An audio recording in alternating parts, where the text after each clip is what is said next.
All right, here we go. This is the Volume 1 Spawn Cover Gallery. It is a hardcover book. Let's see here. What's the retail? 20 bucks. All right. So, 100 pages I think it's actually more than 100. More than 100 pages of content here. So I'm just going to jump right in. These are just covers. These are all the pieces that were omitted from the what is it? The Spawn Compendium books. If any of you own those, you'll notice that these are not in there. I do wish they were in there. Then it could save me 20 bucks. But anyways, these are cool down. So let's see. We got Spawn number 1 cover here. And again, this is just a quick look through the line art to both of these covers here. Let's see. We got 2 and 3 in color. This was kind of a pretty cool addition here, though, seeing Todd's line art, in here. I don't think I've ever seen this. This I've seen several times online. I don't think I've ever seen this one in person, or a nice quality image of it. And then, what's it, 3 and 4, the line art. I will say much more impressive in color. The Violator piece, I do prefer this one in color a lot. And that's usually not the case. Let's see, we got Spawn 5, 6. You also get the line art here with Overkill. What was that? 7, 8. You got 9, the Angela issue. Cerebus. I think this was the Frank Miller one here. There's no numbers on these, so I'm gonna get twisted here. Yeah, Youngblood was in here. I think this is the one that talks about Chapel being the one who killed Spawn originally. You get the medieval Spawn story here.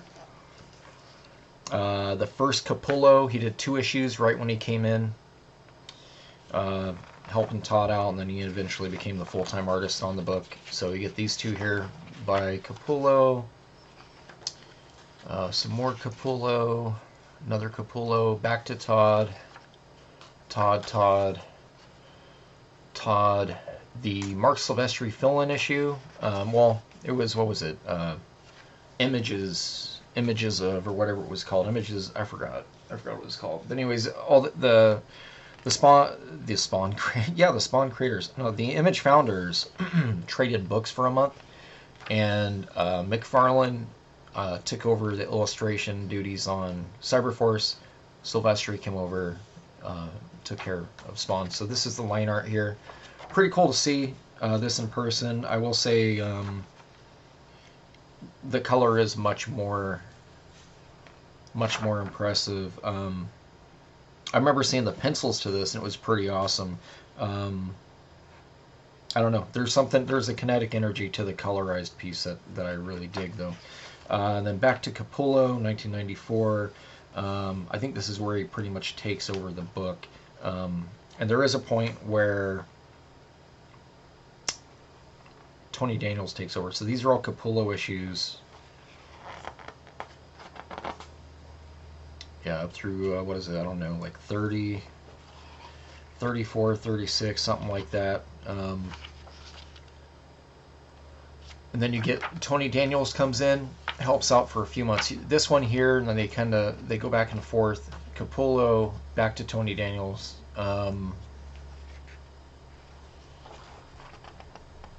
It was pretty cool to see someone, because I mean, by this point here, you already had 2 years of Capullo to look at, so you get to see someone else come in and do their own version of a Todd McFarlane Fringe style. So, and both, I will say this too, both of these artists came off of X-Men books, X-Men office books, before coming to work for Todd. So when Capullo came over, his stuff still had Jim Lee Mignola sort of look to it. And the same, Tony Daniels kind of had like a Kubert, Jim Lee Fringe thing going. And so when they came over, essentially they kind of had to fit the book and kind of draw like Todd a bit. I have always preferred Capullo's take on you know, the McFarlane House style, I guess I'll call it. But yeah, Daniels wasn't too bad. I do prefer this though. Now hindsight's golden. Looking at it, I do wish he stayed with this. There were, you know, he kind of seemed to be a bit of a style hopper through the 2000s. So yeah, it's really cool. These are fun. This was a Tony Daniels piece. This feels like a Capullo piece. I'd be really interested to find out whether or not some of these layouts were actually supplied by Greg, just because they have um, that kind of flow, and then the use of the negative or the open negative space for colors to kind of come in and do a little bit of a hookup. This is an awesome issue right here with Tremor. Fun book. You get another Tony Daniels, and then also, let's see, when Tony Daniels left the book, not left the book, he left the regular Spawn title. He did Spawn Bloodlust, I think is what it was called, and it was like a 4-issue thing. I think Alan Moore was the writer on it, so it's fun.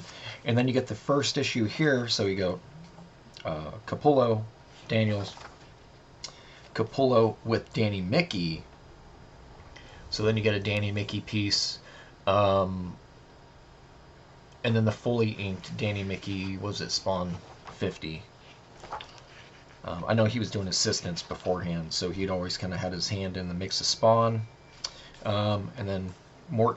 This is awesome too. The nice thing about Spawn too is the sales. I'm assuming were so good that they could do things like this for covers, where it's just the book already has the notoriety to sell, and so you can do these things that aren't necessarily these, you know, key shots of something that would look cool as an action figure or a statue.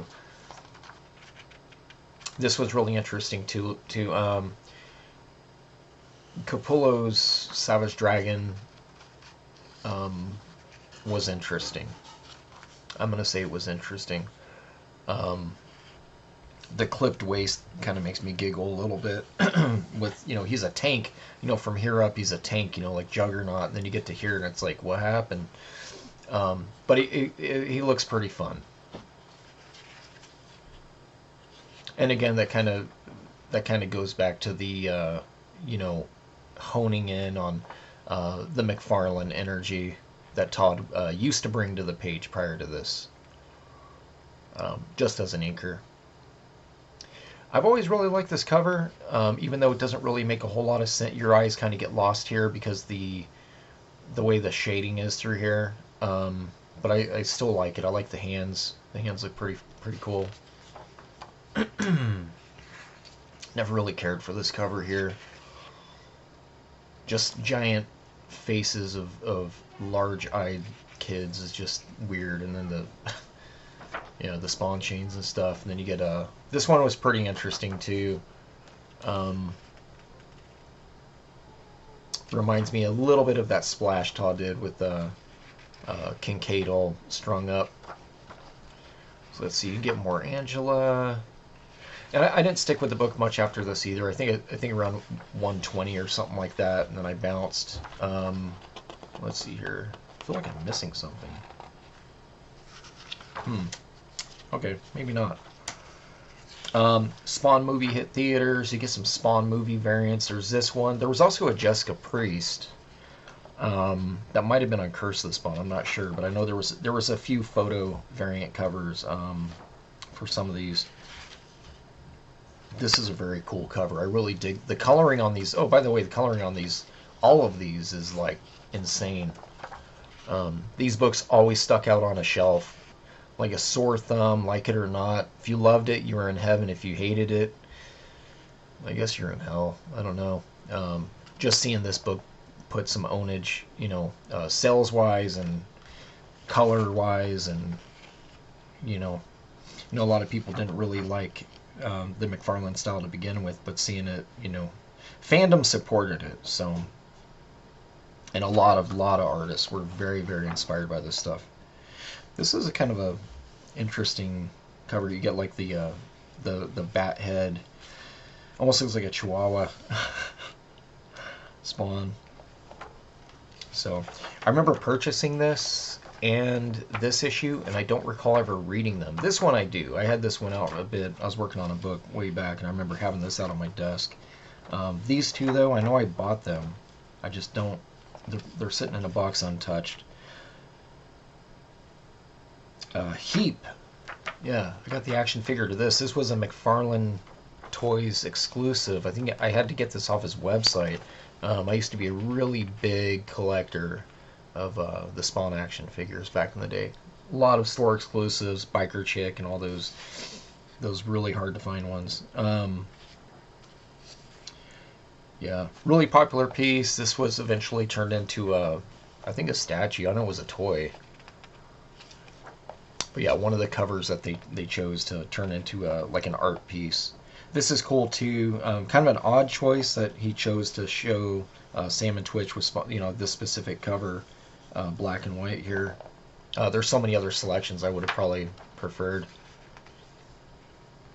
You can't really see this on the screen. There's actually a color hold, a blue lightning bolt that's coming down through here, and you can't really see it, but on the print book you can.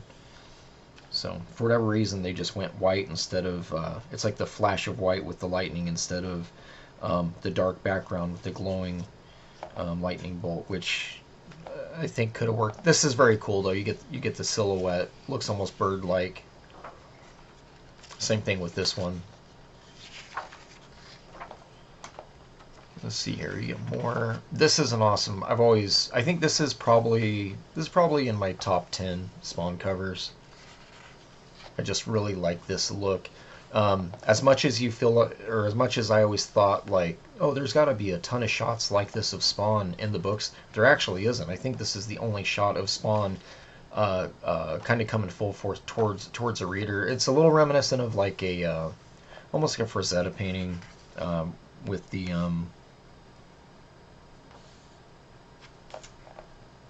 kind of the design and a little bit. There's a few paintings I'm thinking of that remind me of that. Let's see, and yeah, again, most of this Capullo, you did have a couple that were Tony Daniel, and then Todd reclaiming a lot of the inks on these covers. If not interiors inked by Mickey, I know he started taking over the cover ink chores on them. All right, so we got all those. Did I just skip one? I feel like I just skipped another one. I might have skipped one or two in here, guys. This is a cool cover. I've always really liked the flow of this. It's got that that Zorro swish going to it, which is kind of difficult to do unless you have something to play with like this cape right here. It's really difficult to get that shape with just normal, using just like anatomy and the contours of the body. It's very hard to do. This is very I do like this piece a lot because he kind of emulates the wing of a gargoyle with the cape and the curly Q in here and all that, so that's pretty awesome. The Angela piece there, I think this is the one where she dies. Yeah, so you get the Spawn 100 cover, and then I think it's got the variants behind here too. Yeah, it's got the Capullo, the color line art, and then you also get to see the Frank Miller variant. The Bill Sienkiewicz Angela piece here. I don't know if this was a cover or not. Maybe not. Not 100%. I feel like this was a card. It might have been a cover. Mignola, Alex Ross. Awesome pieces. And that's it. So yeah, there's the covers there, guys. Hardcover, $20. Probably get it for cheaper. I don't feel like this is a highly sought after item, but it does collect the 1 through 100 covers, which kinda you do need because Todd did not include these pieces in the compendium books. So anyways, thanks for watching, guys.